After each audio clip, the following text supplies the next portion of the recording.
Welcome to Daddy vs. Doctor. Here are your hosts, pediatrician Dr. Scott Cohen and comedian Sebastian Maniscalco. What's up, everybody? Welcome to Daddy vs. Doctor. Great show in store for you guys today. We have a new segment called ToyTime. Yeah. Also talking to that harmonized. Oh, yeah. Nice. We should get you singing. Yeah. Well, with your jacket, you could be in a boy band. Okay. Dun-dun-dun.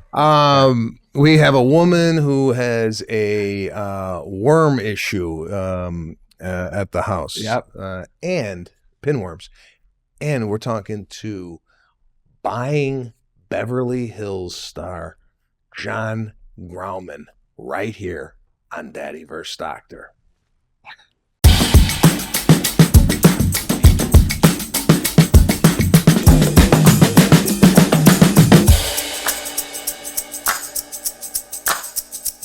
I wanted to bring up this topic to start the show today. It's something that I've been seeing a lot. I'm upset about it. I haven't reached this point yet as a parent. You have. I want to talk about crop tops on girls. I see it starting earlier and earlier. I saw a couple 7-year-olds wearing a crop top. And it's to me, for example, at one of the schools here in Los Angeles, kid wears a Los Angeles Dodgers hat to school and is asked to take it off because it might have gang affiliation, what have you. Yet, an 11-year-old girl could come to school with her navel hanging out and the top slightly below her breasts. You're seeing this, I know, at your own home, right? Mm-hmm. Is this something that is just uncontrollable because everybody's doing it? Are you as a parent happy with this? What's the feeling? Because I was at your house outside and a bunch of girls were coming over for, I don't know, it was the Super Bowl or whatnot. Right. And all the girls had a crop top on. Now, growing up, I don't know. I didn't see that type of sexuality at a young age like that. So what's interesting is, first, you never go over these topics ahead of time with me. And you're bringing up clothing topics, and yet you're wearing a jacket. And what varsity sport did you play? Listen. Did you play a varsity sport? I don't want to brag. Okay, well, yeah. I was all conference. Yes. What was the name of the league? Mid-Continental Conference, I think it was called. Right. For soccer, I was a right wing. And I feel if I didn't injure my ankle as a junior year, I would have had a full scholarship to Indiana University. I thought the C meant you were varsity and comedian. No, wow. I thought that's what we were doing there. This is, I think this is a Celine jacket, and this is just the C. But yeah, all right. So listen, the wardrobe today is a little aggressive. No, I like it. It's but I was kind of sick of like taking the jacket or the shirts off and putting the shirts on, so it's all jackets. An homage to High School Musical, since we're talking about high school topics. That's good. So you mentioned the crop top. I have a 12 and a 14-year-old, and you mentioned the word sexuality, which is interesting because I think inherently a lot of people, equate certain clothing with views of that, but that actually probably isn't what the child is thinking when they're wearing it. And, initially when I saw it, I was like, yeah, is that appropriate? But then what I realized having two girls is it's probably more important how they feel about themselves and the body image they have. And if they're comfortable in it, then who am I to say they're not?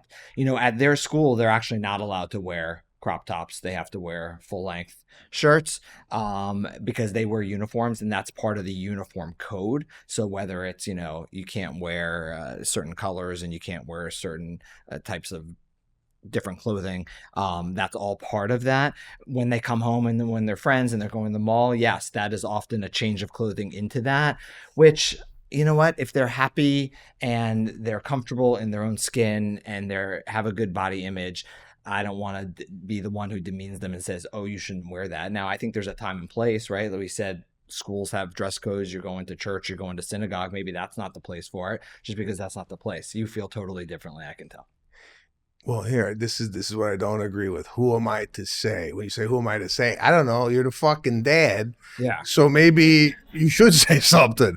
I'm just saying. Why? Like, what's wrong with it? Because you feel it's bringing on bad just inappropriate. People upon inappropriate for me. It's views on them. It's inappropriate dress for kids that age. I mean, where does it stop? Are we comfortable seeing a 14-year-old pulling a thong? And that's okay because she's got feels good in a thong. Yeah. I feel, and again, I'm speaking out of school here because I haven't reached this point as a parent. But going into this, I'm looking at this going, I am going to fight the crop top as long as I can, because especially 7 years old, 8 years old. I mean, I feel if it starts at a young age, it's just going to get progressively worse. And by the time they're 14, 15 years old, it's clothing optional. I think then I would probably say something. Okay. Well, what I'm saying is I want to nip it in the bud. Yeah. And I know, and this is the problem, because every other kid is doing it, right? It's hard. And just like every other kid's got a phone. Right. You don't want to have your kid without a phone because 18 of their girlfriends or boyfriends got it. And it's another thing. It's like, when is it appropriate to have a phone? And now I've heard arguments, well, my kid's 9 years old and has a phone because I want to know where he or she is. If I have to pick him up from practice, I want to know where he is. Now, we grew up, we went to practice, we had no phone. Mom meet me by the front of the school at 4:00, and I was there. Yeah. Now we have to have a honing device on our kid at all times. You're right. And we just had this conversation because somebody said, are they allowed phones at school? And I was like, no, but they're allowed to have it in their locker. And they're like, well, why do they even need it there? Like you said, when school ends, so when to pick them up. And my initial response was, well, there's a lot of after school activities, and yes, you want to know and you want them to be able to contact you. We were able to do it without it. You're exactly right. I think it is hard because there is a lot of, keeping up with the Joneses. Everybody else has one too, but I agree. And I don't know that there's an age, but you do want to hold off on it as long as possible. I mean, the first time we got it for the girls really was because there were so many pickups and drop-offs at different activities in different places. It was helpful for us to be able to say, hey, we're going to be there in 10 minutes and do that. So it was really more a logistics reason. I think a lot of getting your child an electronic device is knowing the reasons behind why you're getting it and using it for that, because then it parlays into all the negative things, which is the social media and the texting and things like that, which you want to hold off on as much as possible. Yeah. I mean, that's the hardest part. No, I don't know what I'm going to do when I reach those ages as a parent to kind of deflect any of that type of and it's hard when you have two. Like you have two, I have two. You hold off. It's easier to hold off on the first one because they don't know any better, but then the second one sees it. Mm-hmm. So they're exposed to things at a much younger age that the older one was never exposed to, so they want it sooner. Mm-hmm. And it's even harder to say no because it's like, well, she has it, why don't I? Mm-hmm. Well, she didn't have it at that age, but it's a constant battle with that. Yeah, and also, and long as we're on fashion and the coat and the whole thing, there's another fashion faux pas I'm not into. And I don't know if you're seeing this at your level. A lot of the girls are wearing like a prom dress now with Chuck Taylors. Have you seen this look? Oh, yeah. Sneakers are with everything. So like the whole the party circuit, the bar and bat mitzvah circuit, it's the suits with the white sneakers. It's the the dresses with the sneakers. Yeah, the Air Force Ones or you don't like it? I think it's cool. I don't think you screw around with formal wear. Yeah. Okay. You want the leather loafer. You want the Italian. I think if you're going to wear tux, you wear tux shoes. You don't wear an Air Jordan with a bow tie. So, no, I'm not into the Chuck Taylors. It's everywhere, actually. I mean, I'm sorry. I don't want to have a real estate agent showing me a home in a dress and Chuck Taylors. It's like, we're closing out a home. We're not, scoring 32 points. It's just, you don't wear tuxedo shoes when you play basketball. So why are we wearing basketball shoes when we're going into a wedding? That's all I'm saying. No, and you're bringing up an interesting point because it's that balance of, feeling good about yourself and what you're wearing and being confident, and then a time and a place, right? Forget feeling good. No, but it's not about feeling good. It's about conformity. It's about being in a uniform. I don't care how Yeah. You're supposed to be uncomfortable. That's the whole idea of formal wear. It's uncomfortable To be in the suit.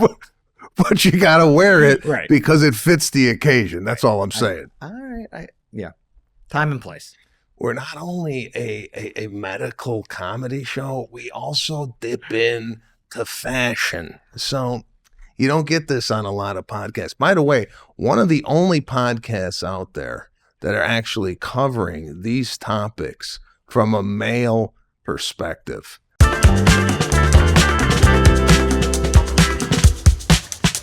This episode is sponsored by BetterHelp. When you're at your best, you could do great things, but sometimes life gets you bogged down. You may feel a little overwhelmed or like you're not showing up in the way that you want to. Working with a therapist can help you get closer to the best version of you, because when you feel empowered, you're more prepared to take on everything life throws at you. Now, I've seen the positive effects that therapy can have on a person's life. If you're thinking of giving therapy a try, BetterHelp is a great option. It's convenient, flexible, affordable, and entirely online. Just fill out a brief questionnaire to get matched with a licensed therapist and switch therapist anytime for no additional charge. If you want to live a more empowered life, therapy can get you there, people. Visit BetterHelp.com/DVD today to get 10% off your first month. That's BetterHelp, HELP.com/DVD. So, welcome to Daddy vs. Doctor, Dr. Cohen, myself, Sebastian Maniscalco. So, you're calling today about pinworms? Is that the correct? Yeah, I was excited about this call because Sebastian doesn't know what they are. They haven't gotten to his house yet. So, tell us a little bit about what's going on. Yeah. So, when we built our house a couple years ago, and we had to live in a hotel for about 6 months. And it was a nice hotel. It was a 4-star hotel. But when we were at the end of our stay, our daughter got pinworms. And from what I understand, it can be from hotels. But since then, we got rid of them. We moved into our house, and she's had them twice since then. Mm-hmm. And she does jiu-jitsu with, the feet and stuff on the mat. And she also does gymnastics with the mat. And she also sucks her thumb. Mm-hmm. So I'm a very, very clean person. I probably wash our sheets twice a week. I clean the kitchen, while I'm cooking. I'm very clean. So I don't know where she's getting them from, or if she had them from that hotel and they're just like living in her and they come out. Yeah. I don't know. No, don't take it personally because, pinworms are so common. Every kid often gets infected at some point in time, whether it's school, jiu-jitsu. So pinworms, you're going to love this. All right. Can I just tell you what I think What do you they are? think it is? The way it sounds is like in the skin, right? The kid wakes up and all over the body are like worm-like lesions that are moving. You've watched too many movies. So when I take calls at night, there are certain things that when I take calls and I'll be sitting next to my wife, and after the call for the next hour, she'll see me like itching. And she'll be like, was that call about lice? And I'm like, yeah, how do you know that? She's like, you've been itching your head ever since. Pinworms is one of those. So pinworm is a worm that can live anywhere. And what happens is it gets on kids' hands from dirt and they ingest it. And then the worm goes into your digestive system. It comes out at night out of your anus. Oh, wow. Oh. Look at, can we get pictures of the faces in this room right now? And the worms themselves look like little tiny white threads. They lay the eggs at night, and the kids complain of anal itching at night. They're itching their butt like crazy at night because the worms come out and lay their eggs, and then they itch and it gets under their fingernails and their hands and they touch their mouth again, and then they're on something and then you touch it and it gets in you, and everybody in the household gets pinworms. And the treatment is actually very easy. There's something over the counter called Pinex.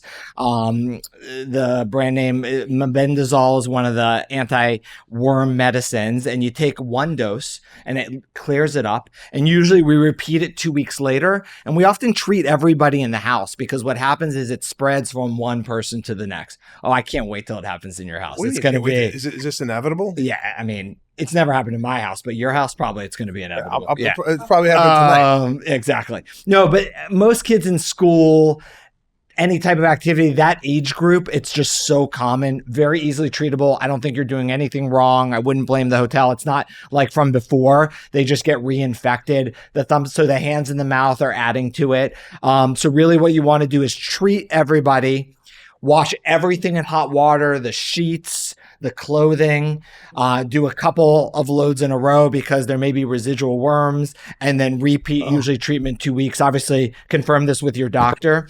And the other way you can do it, we don't usually do it. So doctors in the old days, we used to take a piece of tape in the morning and you put a piece of tape on their butt. And so in the morning, you rip the tape off and it would have the eggs and some of the worms, and you can look under the microscope and confirm that's what it is. But it's pretty obvious when a kid is itching only at night. And a lot of times you can see the little white threads coming out of their butt. Yeah. Or in the toilet with their poop. You'll see them like wiggling around. That's fucking disgusting. Yeah. So it's such a good topic. Pinworms. Have you had this yourself? Oh, yes. This is how I know I will be married forever. Because my husband and I have actually investigated each other to make sure. Do you think I have it? No. Do you think I have it? Hold on. There it is. So you tell we still have a great sex life. So I'll let you take that one. So you're telling your husband to bend over and let me take a look at your asshole to see if you got worms with in it? With a microscope. No. Wow, you're in love. See them. I know, and then he did it to me. Yeah. Oh well, no, that's a nice evening. I think if Lana had pinworms, Sebastian would be at a hotel. Yeah. Oh wow. So it is so gross because you can see them. Yeah. And again, I've done everything you've said. You know, we did the medicine. I clean. I am like. Normally I clean sheets once to twice a week, but I did the whole thing. But we got the third time not too long ago, and I thought, where is this coming from? Yeah, sometimes it's really hard to pinpoint because it's really so ubiquitous. Like they're everywhere. They're probably in your seat right now. Wow. Yeah. Wow. Well, that's good to know. So, how old's your child again that has this? Is it 5? She's 9. She's 9. Okay, here before I let you go, she's 9. Yes. Still sucking her thumb, right? My daughter's almost 6, sucking her thumb. Is 9 on the border of this is a possible 21-year-old sucking her thumb? No, I mean, I would hope not. Most people aren't 21-year-olds who suck their thumb. I know, but it is hard. Like if you're a 9-year-old sucking your thumb, it's just not going to go away on its own. Usually, then you're doing orthodontic appliances and getting rid of it. Have you? Has that become an issue for you? The sucking the thumb, or? She only does it when she's tired. My husband is always on her. Get the thumb out of your mouth. And I just feel like she's tired. She has her thumb in her mouth. It's relaxing to her. I'm not going to be mean about it. Well, maybe you should because she's got worms every 3 weeks. Listen, thank you for sharing. 3 times. Thank you for sharing. Thank you actually for oversharing.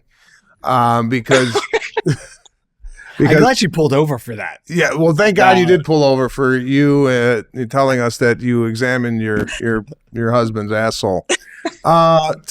It's a family show. Listen, have a wonderful New Year. I hope the worms stay out of your house and get back on the road. Thanks for calling. Take care. Where have you seen worms just come out of people's bodies? That was in your head. The way that sounds is like worms just in the it's like almost like a rash that has a worm like shapes. Like I never thought it would come out of your asshole. Yeah. But that woman dedicated wife and a dedicated husband. So I like getting topics that makes you a little uneasy. It's good. Well, those topics I actually enjoy talking about. It kind of beats, say my kid's got a rash on his head. You will be itching probably the rest of today. It's so psychosomatic. Like certain words, scabies, lice, pinworms, just make you itch. Yeah. My asshole's itching right now. I just don't want to touch it.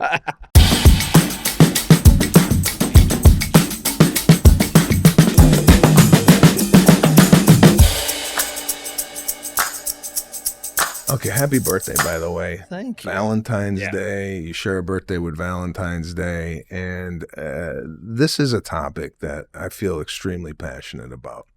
The topic is, in kids, when is it appropriate or okay to maybe start showing some type of affection or, I don't know, physical attraction, whatever it might be, towards the same sex, opposite sex. For me, Valentine's Day started really early. I remember at 2 years old. It's almost like a brag about that. It's like a puff of the chest. Well, it's not really, because the scenario is not really flattering. Second grade, I remember everybody had those little candy hearts, be mine, I love you, whatnot. And to be honest, at the end of the day, I didn't really come home with a lot of Valentines. I didn't have a lot. I didn't have any. I didn't have any. Yeah. All right. Nobody in the class wanted to be my Valentine. Now, was I hurt? Yeah. But I tell you what it did.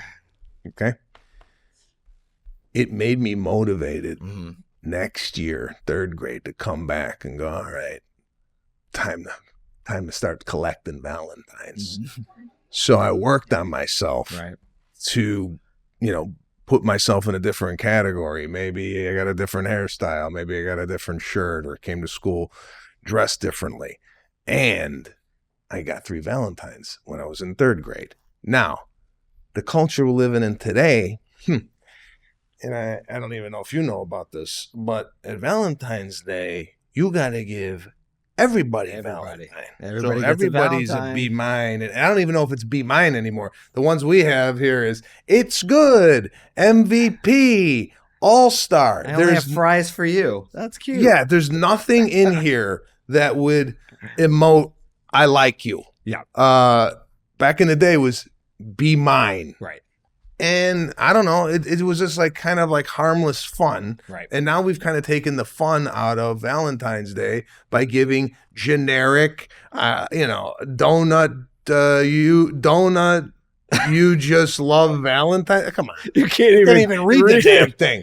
No, but the perception, didn't you, if you you never got the classroom full of Valentines, but the one person you were most interested in, if she put a little heart or 2 hearts, you were like, oh yeah, that was more special. She may have done it for everybody, but it's in your head. You were thinking like that was extra special, because I think you talked about like crushes. I think it starts early.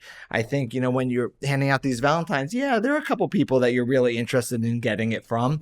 But again, it's sort of their perception of a boyfriend or girlfriend or a significant other is very different than an adult's perception, right? They don't have the same things in their mind. It may just be, I like hanging out with that person. I like sitting next to them. I like holding their hand.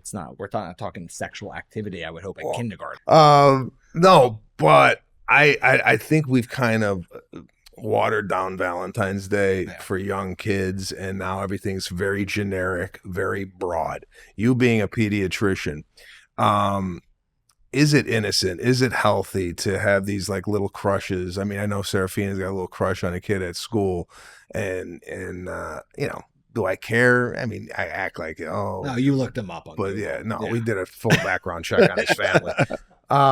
But when does that typically start in a more emotional, sexually charged way? Well, first of all, I think it's very normal and very natural, and it is good to have these little crushes in these relationships, because it's also teaching them, different emotions that they're feeling and how it feels, and that starts discussions with their parents and things like that. So I think early on, in a non-sexual way, definitely around school age, you're seeing it when you're handing these things out. You have feelings for other boys and girls. I think as they exit elementary school. So I think that 5th and 6th grade, surprisingly, that's when puberty's starting to happen. So emotions are going wild, hormones are going wild. So then I think it gets a little more, intricate, but not necessarily that a ton of things are happening. I mean, sometimes, there are sexual activities that early, which is crazy, kissing and what were you going to say? No, I was going to say, and I don't even know if you could answer this question due to the fact maybe HIPAA laws prevent you from doing so. What age is the earliest age you've seen kids having sex? Has someone come up to in your office and say, 12-year-olds having sex with another 12-year-old? What's I think early teens. Early teens. 13, 14. What's appropriate? If you hear 13, it's a shock to me. You're because personally, maybe, and I was very late bloomer, and that just seems absolutely crazy. At 13 or 14, I didn't even know what was going on. I mean, I remember that I went to sleepaway camp still when I was 12, 13, and you go, you get that list of things to check off, your deodorant, the soap. Yeah. And I went with my mom to the Rite Aid, and we were checking things off, and we get to the checkout, and there's a box of condoms. And I said, "What's this, Mom?" And she's like, "Well, you never know." And I'm like, "No, I know. Like, I don't need those. Those things expired before I ever used them." Yeah. So I had no clue, and I think I transfer a lot of that. It seems very young, and it's also such a big emotional responsibility to handle at any age, especially as a young teenager going through puberty with all the social interactions that are going on. It's a big deal to me. It seems like a big deal. What's appropriate? 16, 17. I lost my virginity 16, actually on Valentine's Day, 1989. All right. And her name was Karen. And back of the Chevelle? No, it was in her parents' basement. And even then, like, I'm looking back on, I was 16. God forbid, I slip it or whatever. And what? I'm having a kid? Right. At 16? Well, I think it's not an age, it's a maturity, understanding the risks and the benefits and making sure it's safe and having, people around you, especially adults that you can talk to about it, which isn't happening a lot because they're not, people mature at different paces. I mean, when I talk, in pediatrics, we do what's called a heads exam for all teenagers. I ask the parents and the child, I say, now that you're 13 and up, I say, if it's okay with you when we're done with the exam, if we can talk one-on-one without your parents here, everything we talk about is between me and you. I don't go out and share it with your parents, even if they beg me. Best part of my job. No, but unless the only thing I have to report is if you were going to hurt yourself or somebody else. So that's the typical spiel, and it allows the parents to leave and me to talk one-on-one. And HEADS is an acronym for teenage stuff. We talk about home life. How are your relationships with your parents? What's going on in your house? E is education. What's going on with school? How are the grades? What are the courses you like? What are, A is activities. What are you doing outside of school to keep yourself busy? D is drugs. So what are your exposures? Anybody smoking, vaping, doing drugs, friends? And then S is sex and suicide. So it allows us to touch on, and it's not like I'm going like H, but it allows us to talk about all the topics that teenagers are going through. So I have an idea, because really as a pediatrician, what you want is at least them to feel comfortable talking to an adult to get good information. And then hopefully that's their parents as well. And I've been fortunate because I've never had a case in somebody who's had significant risk factors in that discussion that I can't eventually get them to talk to their parents about or let me talk to the parents about with them. It sort of sometimes takes the load off if there are risk factors to say, hey, how about, could I mention it to your parents and we'll bring them in? And, it's a sort of like a third party. It feels better than the one-on-one where the child's just thinking they're going to get in trouble. But these are the types of things we look at. And there are 13 and 14-year-olds that I start talking, but we don't get into depth because you can just tell they're not there yet. And then there are 13 and 14-year-olds that you're like, wow, we really need to go over everything in great detail. Well, you being our family pediatrician, if you ever bring my daughter in at 13 years old and she tells you something that I need to know, scrap the bullshit with her. You come right to me and you say, there's a problem. We got to take care of it.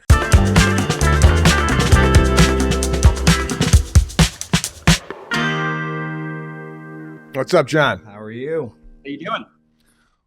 We're good, man. We're just hanging out here at our studio in downtown LA, and just a nightmare to get in here. Had to wipe some feces off my windshield on the way in, which is always nice. Human or other? Don't know what it was, but it was thrown at the vehicle, and we're in the midst now of trying to wash that off. You being a real estate agent, is downtown good market? What's the feelings down here? Not particularly, if I'm being honest. You know, downtown has always kind of been more of an afterthought in LA, and the reason is because if you think about it, LA is the only major metropolitan city in the world that doesn't center around its downtown. Right? San Francisco, New York, London, you name it. Every one of those cities centers around the downtown, but downtown geographically is so far removed. It's just never been. And plus, you know, obviously we live here for the primary reason being the weather, and people want indoor, outdoor living. They want a yard, they want a pool. Yeah. Right. So there was an attempt at a massive resurgence, a revitalization of downtown starting maybe 10 years ago when the Ritz-Carlton first got built up there. And it just never really took. People that have that kind of money to spend are looking to spend it in other places in LA. So downtown has its scene. It's a cool, young, artsy scene. It's a kind of Brooklyn-y sort of scene, but it's not where the most affluent people want to be. Okay, it's a shithole, John. More important. Thank you. You know what? That's a much more concise summary. Thank you for that. Well, you lead me into my next question. You are one of the stars of Buying Beverly Hills, and you are a real estate agent. And from the outside looking in, real estate agents tend to do a lot of their showings, and it tends to be like a kind of a weekend deal. Yes, I'm not saying you don't show houses on a Wednesday, but Saturday and Sunday people have awful work. That's a kind of an ideal time to come and see a home. Now, you being a parent, a father, and if I'm not mistaken, your wife is involved in the business as well. She's the CEO. Yeah. How do you manage, play dates and recitals and soccer or whatever on the weekends when the job maybe require you to be out of the house? Is this something that you're struggling with, or you got a system now that you could maybe share to other parents of how you're balancing your work, parenting responsibilities? Yeah, it's a constant struggle because, to your point, look, most people that are buying and selling homes, these people have other things to do. They have jobs, they have other things in their life. So when do they have time to do that? Usually on their off time is at nights and weekends, which means that our job never really stops. It's 24/7, 365. It's a nonstop, relentless grind. So yeah. It's like a pediatrician. Probably. Yeah. No, absolutely. I was just listening to the answer. Yeah, sorry. So how do you, the boundaries aren't going to present themselves. You have to set them. And it's really tough to do because this business, if you're on the sales side, is feast or famine. You eat what you kill. You could make nothing, or you could make millions of dollars. So when that phone is ringing, there's a certain sense of obligation that like, hey, I got to keep it going while I can, because it's a cyclical business. It has ups and downs. But by the same token, if you don't set those boundaries, you'll find yourself working 24/7. There's just no stop to this. I never reach the end of the day and have gone through and checked everything off my checklist. Right? You just hope to make a dent in it, and the next part rolls over to the next day, and so on. It's just a perpetual cycle. So fortunately, we've gotten to a point where we've grown a team that has a tremendous amount of infrastructure that allows us to insulate ourselves a little bit, because I guess the simplest answer to your question is real estate's no longer a one-man job. The days of the solo operator is really something of the past. There are so many different facets to this business. So we've set it up in a way that we have a lot of different people that serve different roles that allow us to just do what we do and then be able to shut it off and kind of distance ourselves when we need to, because it's important. Otherwise, you'll burn out in this business before you know it. Well, to piggyback on what Dr. Cohen was saying, it's similar to a pediatric lifestyle where, it's a 9-to-5 job. And then, after 5 o'clock, he's still taking phone calls from parents. Wee hours into the night. I've called Dr. Cohen at 1 o'clock in the morning. Most of the calls are from Sebastian, so my job would be much easier. No, but we talk about that a lot, right? Because I heard a lot from people in my profession who had parents that were in the medical profession. I remember being at a play or a game and my father never being there or leaving to take a phone call. And I made a decision early on, and it sounds like you did too, that I didn't want my kids ever looking over their shoulder and saying, "Where's my dad? He's not here because." Yeah. It's hard though. I try. I mean, look, we are, I'm fortunate to sell real estate in one of the most affluent cities in the world. But that also means that we're dealing with some of the richest people in the world. We're talking about, titans of industry. These are people that essentially kind of control the world as we know it. And these people have high expectations, high demands. And if you're not going to meet them, somebody else is. So it's a balancing act. I can't say I do it perfectly. It's just something you just work at and try to refine a little, bit by bit. Now, being on a TV show, do you have some rules set in place when it comes to the kids as far as, do you like showing your kids on TV? Is it minimalized? How do you make that decision moving forward of like, okay, yeah, we're on a TV show. We're kind of high profile people here. Do we want to show our young kids on TV? Has that been a discussion? Yeah, it was a discussion. I mean, this is new to me, right? Yeah, we filmed one season of the show. I've never done a reality show before. So just this whole new chapter is something, a new experience for me. And my wife and I had that conversation. I think our feeling at this point is, I don't mind them being in the background of a scene or two here or there. If it turns into something more than that, I think we'll probably want to revisit it, because raising kids in LA is difficult enough to try to raise them with some semblance of normalcy. And frankly, not to try to raise little assholes. I mean, it's so easy to like peer over the fence and want to keep up with the Joneses in LA, which means something very different here than it does in other parts of the world. So I'm okay with it at this point. They're young enough, but I wouldn't want it to really become anything more than that. Yeah, I feel the same way. And sometimes I'll pop my kids up on Instagram and whatnot, and I feel like I don't know. I mean, it's nice to kind of show them and show what I'm dealing with as a parent. But then on the other hand, I'm like, is this, I feel a little dirty sometimes. Like, am I exploiting my kids for just to show whatever the fans what I'm doing on a day to day. So now with the kids, 5 and 2, what's planning on having more? Is this the family or two, one, and it's over? It's over. I got snipped. You already got the vasectomy. Oh, you got snipped. I thought he was saying 2. No. That's the vasectomy. I didn't have that done yet. That's why I don't know. I got a guy. Yeah, Dr. Cohen, can you tell him that's the universal code for snipped. No, I always wanted 2. My wife always wanted 3. And I always said the same thing to her, which was, talk to me about the 3rd when you have 2, right? Let's have 2 first, then talk to me about a 3rd. And for me, the real concern, so there's a couple concerns. One is her dad's a twin.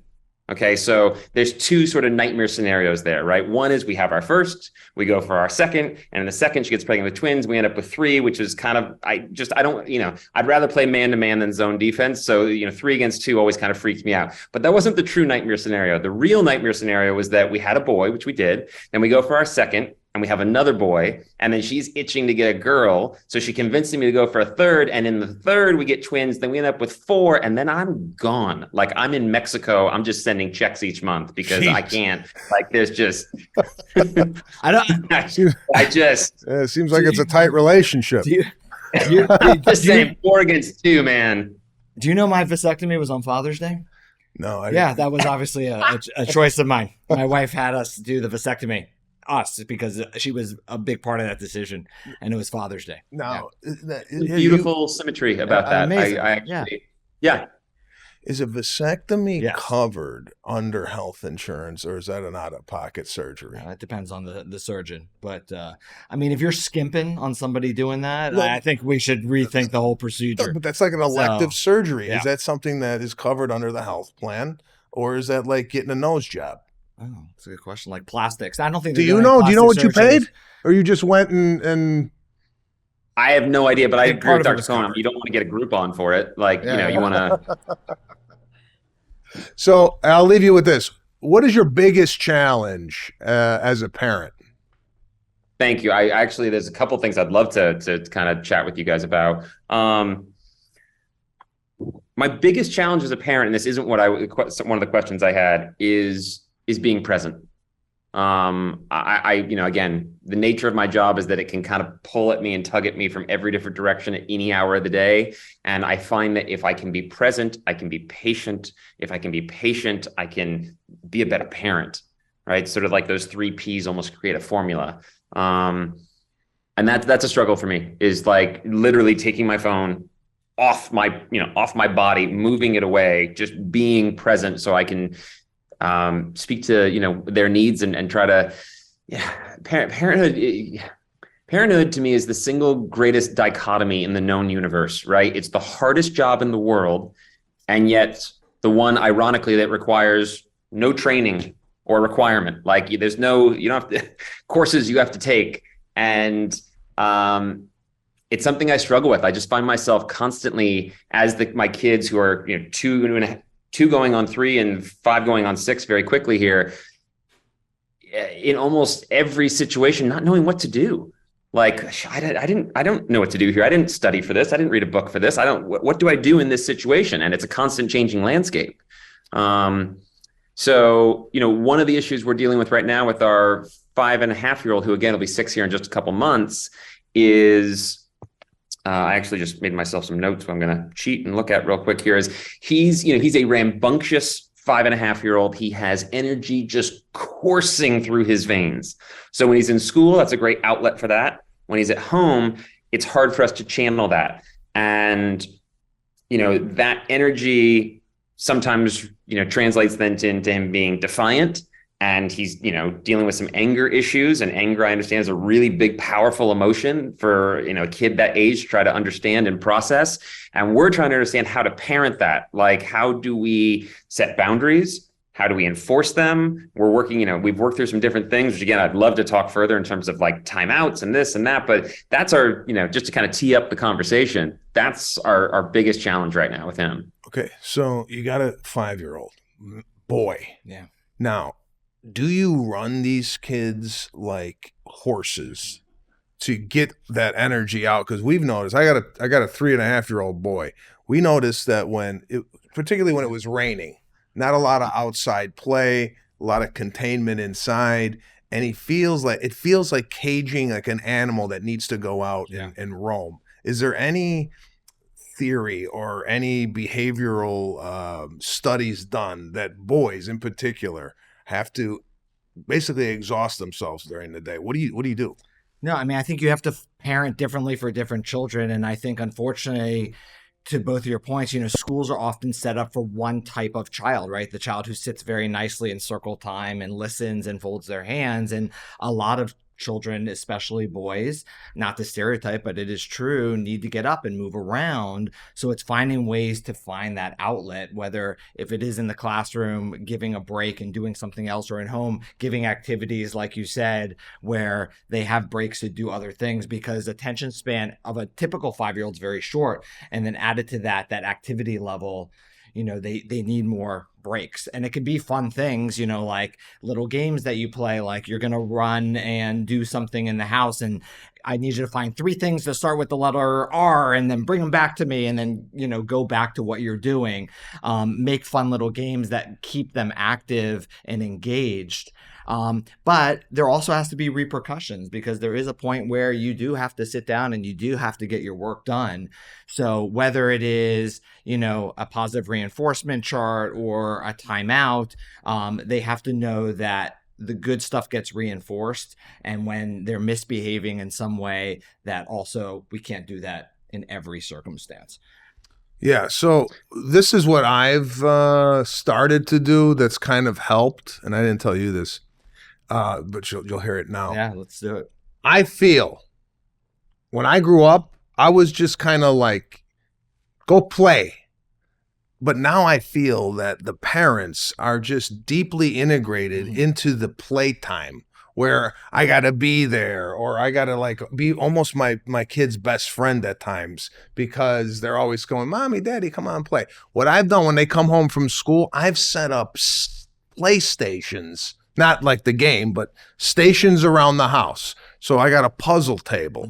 I got a Lego table. I brought down a game, Candyland. I put that out because a lot of these games are stored. You're like Montessori Maniscalco. Oh, is this what Montessori does? Yeah, bro, I mean, I'm like ahead of my time. Reinvented it. That's But to have it all out so they could access it when they come home, rather than them sitting, because a lot of times I sit, my daughter goes, I'm bored. And I'm like, bored? Jesus, you got you got a playroom of toys. And what I found is, sometimes they're high, sometimes they're packed away. If you bring it out, they're able to kind of just go and play. You go to a birthday party, it's like that. They got like, a makeup station. They got this station. They got that station. It gives them something to do. I've been finding that it's working at the house. I think that's good. And having downtime where they're doing things on their own is also really important, because I do feel as parents when we're there, it's funny. And I think it is a lot of generational, right? When we were kids, we were able to just leave, go run around the neighborhood. We get back when it's dark. Nobody checked on us. Yeah. There were no phones. We came back for dinner. Everything seemed okay. And even though, like, personally, I don't feel I'm a helicopter parent, I think by almost geography living in LA, everybody's a helicopter parent, because we're always within 5 feet of our child and we're always within earshot of our child. So we're constantly, whether we mean to do it or not, we're constantly making comments on what our children are doing. I hear my girls arguing, where when I was a kid, I argued with my brother in the basement. Nobody heard anything. We beat each other up. By the time it was done, we went upstairs to dinner. Nobody knew it even happened. Now, the second there's an argument in my house, it's an earshot. So don't do that. And we're constantly, like refereeing. And I think figuring those things out and having that outlet without us sometimes is a good thing. Yeah. But also, my wife and I are trying to like find that balance between just letting them be kids, but also, corralling them in a way to correct the behavior. We were out of town for the holidays and our son was, again, just rambunctious, right? Yelling, screaming, running around. And we were constantly kind of correcting him and trying to just corral him, right? Not punishing him, but correcting him. And he said to us at one point, he said, I feel like whatever I do makes you mad. Yeah. And we're just like, oh God. Okay. I mean, there's a balance between just letting you be a kid, right? And also trying to raise you into being a, respectful, kind human being. We also realized about ourselves that we were making hollow threats in terms of punishments. We weren't enforcing them. And it's because we were being selfish. Mm-hmm. It's because we didn't want to ruin our night. Right? We say, if you do that again, no more watching. But if we actually enforce no watching that night, and we're really good about screen time, like we're not those parents that take iPads to the restaurant. In fact, quite the opposite. You need to learn how to socialize and sit in a restaurant for a couple of hours and make conversation with people next to you and so forth. But watching is a big thing. We fight more about watching than anything else in terms of like the time they get at the end of the night before they go to bed. And if we take that away, it's a nuclear meltdown. So a lot of times we'll make that threat, but then we don't enforce it. And they're smart, right? They're recognizing it, like, I can get away with this. So I kind of came to the realization, I think, that like, sometimes you got to burn the building down. Sometimes we're just going to have to this is going to be a bad night. And that's the price you have to pay to try to make them understand that I'm serious and we're enforcing these consequences. I think, but again, I also feel like I have no idea what I'm doing. So I completely open this up to your thoughts on that. I think we do this as parents a lot. We take the easy way out. I remember, saying to my daughter, if you keep acting like this, we're not going to the birthday party. And then, no, we're going to the birthday party because I don't want to be here with you for the next 2 hours acting like this. And it's the easy way out and it's horrible. And she knows that. So then, right, no repercussion. I'm going to act the same way next time because I end up getting what I want. So I think consistency is important. And I think you're right. We do say no a lot. It's constantly, no, don't touch that. No, don't do that. No, don't go there. And we do have to do a lot of positive reinforcement for the things we like, even the most mundane things. I really love it how you sat at dinner or you played with your sister and those things. So they get the positive reinforcement, because that positive reinforcement, in this age group, saying no, don't do that for a 2-year-old and great job are the same thing. It's mommy and daddy talk to me. It's attention. So they need the attention from the positive more than the negative. And then flipping the negative to, I love that you have all this energy. Let's do it this way because right now I need you to sit at the table and have dinner for 5 minutes. But who the fuck talks that way? I mean, honest to God. I know. I mean, I've heard this before. Encourage the positive. Let's take that energy and funnel it in to reading. Yeah. Everybody's instinct is everybody's instinct is to go settle down and read. That's right. We all do it, right? No, and that's why all these conversations with all parents are very similar, because we're all going through the same thing and there's no perfect right answer. Yeah. Thankfully the kids end up okay despite their parents. So And Sebastian, I mean, to your point, like, I totally agree with that. That like, yeah, okay, in principle, in the textbook, I get it. But in that moment, it's so challenging. And I guess that goes back to what I said earlier about being present, because, you know, for all the unsolicited advice you get when you're an expecting parent, and right, we all know it, everybody's going to come up to you and you should do this and you should do that. And there's just a tidal wave of unsolicited advice. The one thing no one ever said to me, no one ever pulled me aside and had a really like real candid moment and said, it's going to be amazing, but be prepared to meet the worst side of yourself, because it's going to happen. Mm-hmm. You're going to see a side of yourself that you didn't know was there, because they run you in the red so hard for so long that like your fuse just gets really short. So that's something that, you know, we try to be conscious of and try to work on. No one's perfect at it. Everybody blows up, you know, from time to time with their kids. It's just, again, it's the hardest job in the world. And I have a pretty damn hard job. That's the thing, is like, I go out, you know, I suit up every day. I put on the battle armor to go out and do a really tough job. And then I come home to the hardest part of my day. Right. And not that I don't love my kids and there isn't magical times within that, but the highs are really high and the lows can be really low. Yeah.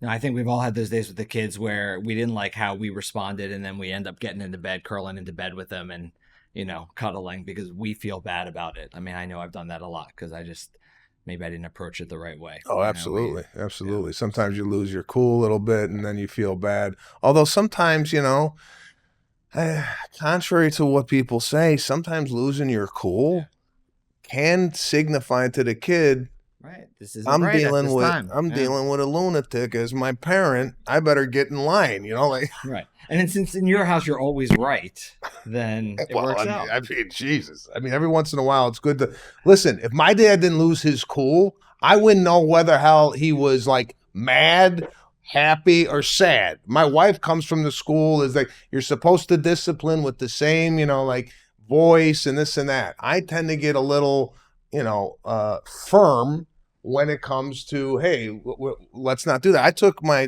daughter's favorite stuffy. By the way, I don't know when the hell they started calling them stuffies. It was stuffed animal growing up. Now they just took the animal off, and it's a stuffy. I took it away. She was bawling, fell to the ground, crying, this, that, and the other thing.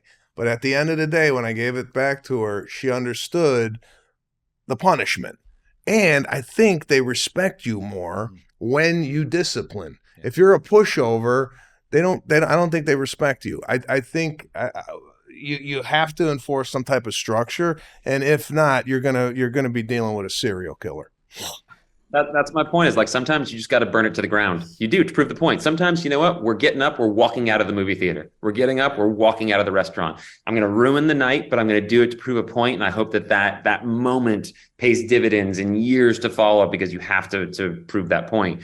The other question I'd love to ask you, Dr. Cohen, is, so in those moments where our son is acting up and we you know, try to put him on timeout, right? Now, the purpose of the timeout is really just to catch your breath. We've taught him some breathing exercises, reset, find a way to turn the page. And it's something we want him to do, like in his room by himself. He's telling us that he's scared. He's terrified to be in his room by himself.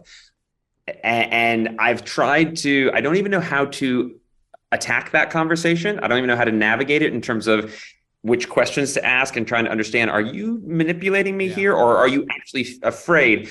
The fear seems genuine. Like, if I walk out of that room, he comes unraveled in a way that he seems petrified, which I don't, no parent wants. I don't want him to feel that way, but I also don't know, like, what are you afraid of? There's nothing, you're just in your room by yourself. You know, he's telling me he's afraid of the dark. He's like, how do you address fear with this age and knowing whether or not it's fabricated, manipulated, or if it's genuine? It's hard because they can be very manipulative, but it is a very common age, 4 or 5, where imagination goes wild. And this is when afraid of the dark, afraid of monsters, afraid of being alone really kick in. And you're right, we don't want to be mean. The punishment isn't to be mean, it's just to give a break. So you do a couple things. I mean, you could have a neutral place, which is not his room, because also associating his room with a negative place sometimes isn't great. But yeah, just for that calm down, I just need you to take a break. The other thing is, you could, I know it's more work on you, but say, look, daddy's going to sit here with you, and you can sit maybe even across the room, not right next to him, really not to give him attention, because the point is for him to sort of calm down and think about things and regather, but at least you're there to, decrease the fear. And then it's sort of a nice thing. Daddy's here for me. That's reinforced. And then when everything's calmed down, you actually go and you talk it out together. You know, here's something I did, and it's amazing what the mind will come up with in times like this. And I don't know if you remember, maybe a week and a half ago, there was a big lightning thunder storm in Los Angeles, and my daughter was scared. She's going through the same thing, by the way. She's 5. She don't want to go to a bathroom in her own room because she's scared to get up. We fixed that problem. It's still no. It's the fairy lights didn't work. No. Well, we actually we ordered the fairy lights. They haven't come yet, so we're still dealing with that. But pouring rain outside, just petrified. So I'm petting her hair, and I'm saying, I say, you know who's out there right now? And she's like, who, Daddy? I said, the animals. All the animals are out there, and they're loving this rain. You know why? They finally get to shower. And this worked. We went through every animal. She goes, the raccoons, yeah, the coyote. We went through like 15 animals, right? And for that night, it was okay because I came up with this showering routine, and it quelled her fears. Now, when it's not raining, I haven't come up yet with the thing to say.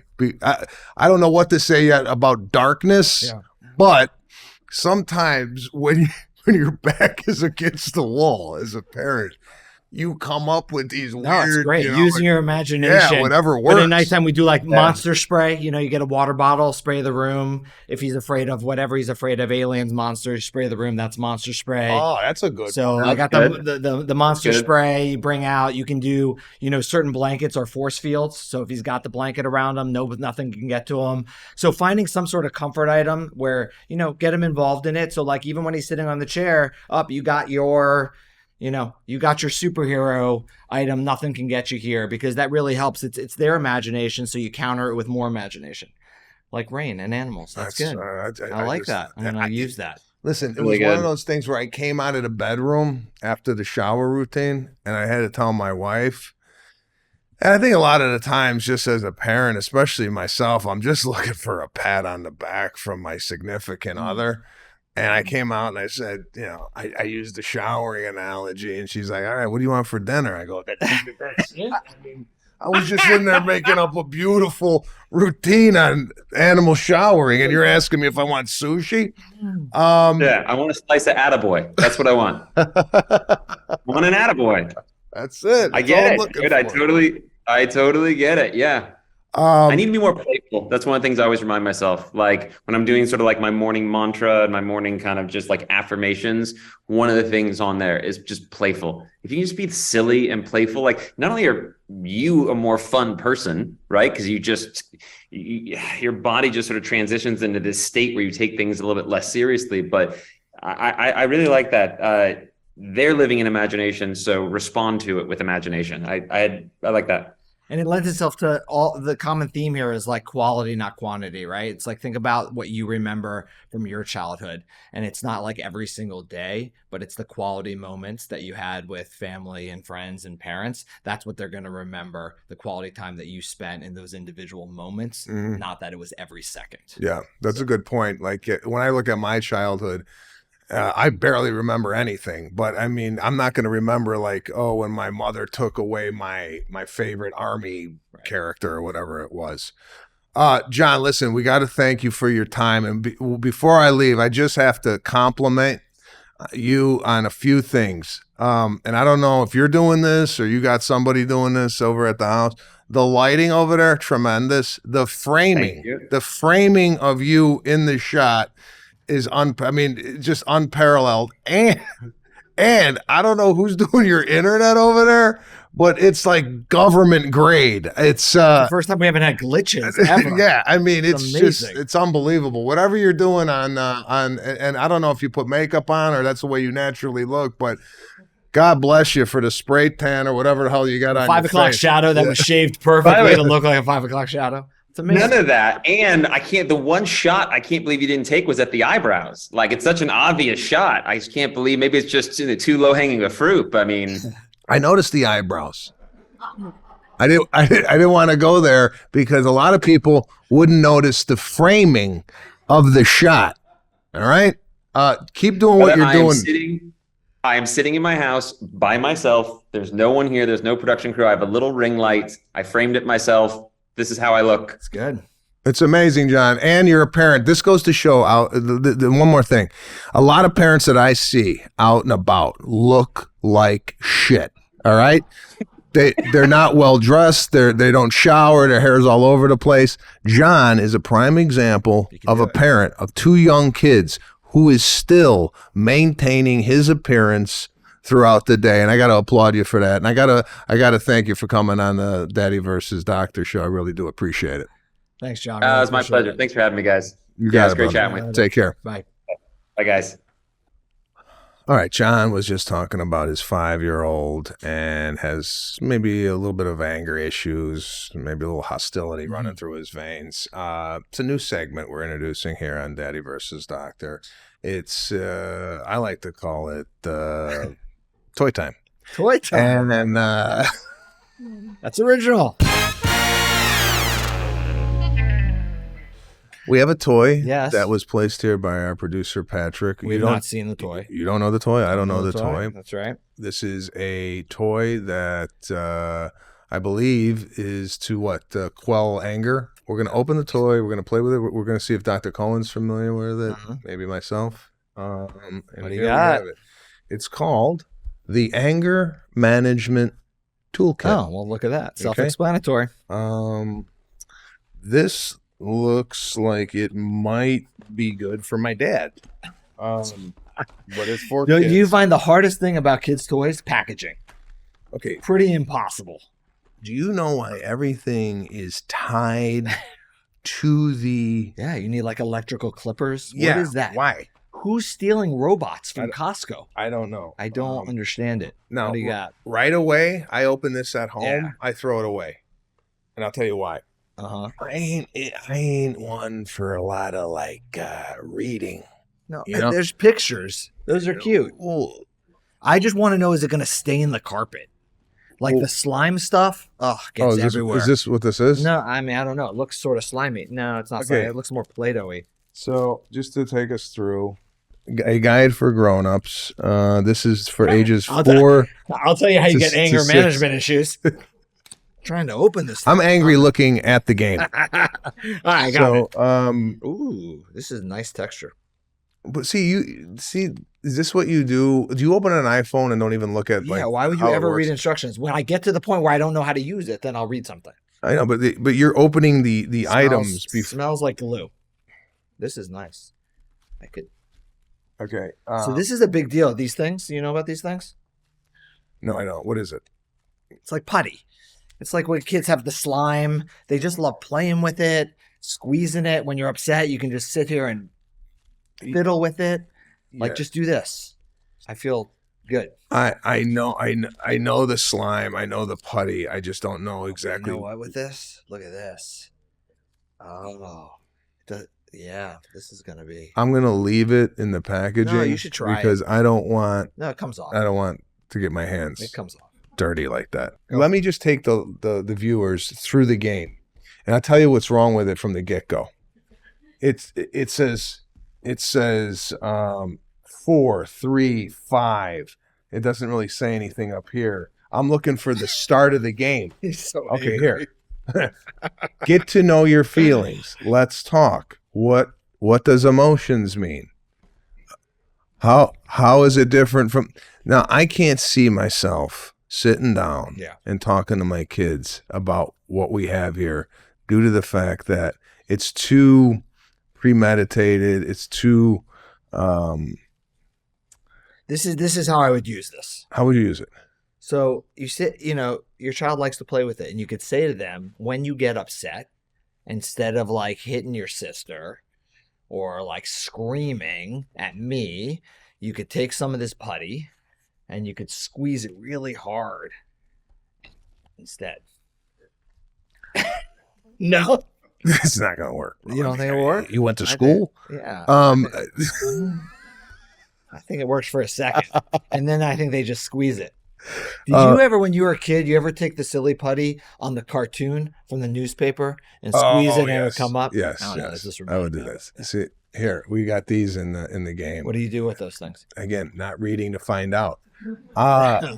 It's too complicated in my opinion. A lot of parents want to open stuff. So you know who would be good at this? My wife. My wife would open this up. She would get all the parts out, lay it all out, and go, okay, let's sit down, and we're not going to be angry. And it's and for you, it's inducing more anger because yeah. you don't like to read instructions. I'm looking for quick fixes. See, I didn't even realize it was a game. I feel like you just do what I've been doing. Okay, so obviously it's calmed you down. But okay, maybe playing with some type of putty or slime might calm down a kid if he's amped up. But if he's amped up, right? The kid's amped up. Yeah. And then what are you going to go, hold on, Jackson, let me get out the game, and we could funnel that anger right into the angry monster game. It's not going to work. Yeah, speaking of anger, though, and this is something that we've been dealing with at the house. Uh-huh. Serafina is hitting Caruso. Yeah. And I keep telling her not to do it. She keeps doing it. This is why I took the stuffed animal away. Right. Is the behavior something that kids is it a phase? Do they go through it? Should I be worried? Do I have to take other actions other than what I'm doing? No, totally a phase. Definitely outgrow it. Not going to cause like long-term issues like she's going to prison because she's hitting random people. At her age, it typically is attention-seeking behavior. So she gets attention even by, like, my guess is Caruso gets upset. He either screams at her or starts crying or does something that she gets attention from. Yeah. Which you can't tell a sibling not to give attention to it. The truth is, if she hit him and he literally did nothing and just walked away, it would probably end right there because she's getting no feedback from it. So she's getting feedback from him. Somebody else is coming to her and yelling at her. So in those situations, I like removing Caruso, saying to Serafina, you don't hit your brother one time, so it's not like a super, involved event. You remove Caruso. She's sort of over there. She's getting no attention from the behavior. And then when everything calms down, go back, and then she offers some sort of apology. Okay, so what I've been doing is and let me know if this is out of line. I've been saying, all right, if you continue to do this, and then if you do it at school, they're going to kick you out of school. Mm-hmm. Too harsh? No, she should know that if it happens at school, no, but she's not doing it at school, right? She had an incident at school where she kind of scraped a kid and through blood. Yeah. And we got a call. Right. Of course, I wanted to know what the kid do. Blaming the other kid, right? Did he deserve it? Right. But no, I just want to nip that in the bud because I don't want her like smacking kids. And the best way to remove it from school is to remove it in the house, because if she doesn't get attention from there, she's not going to get attention from there. Yeah. Got it. That's it for our episode today. If you want to be on the show, please email us at daddyversusdoctor@gmail.com. In the subject heading, put in your problem. Hopefully we'll get to it on the show. Include any photos or video if you'd like. And just gotta tell you, share this show with 5 of your friends. All right. I'd say by the end of the summer, we're on TV. Good night.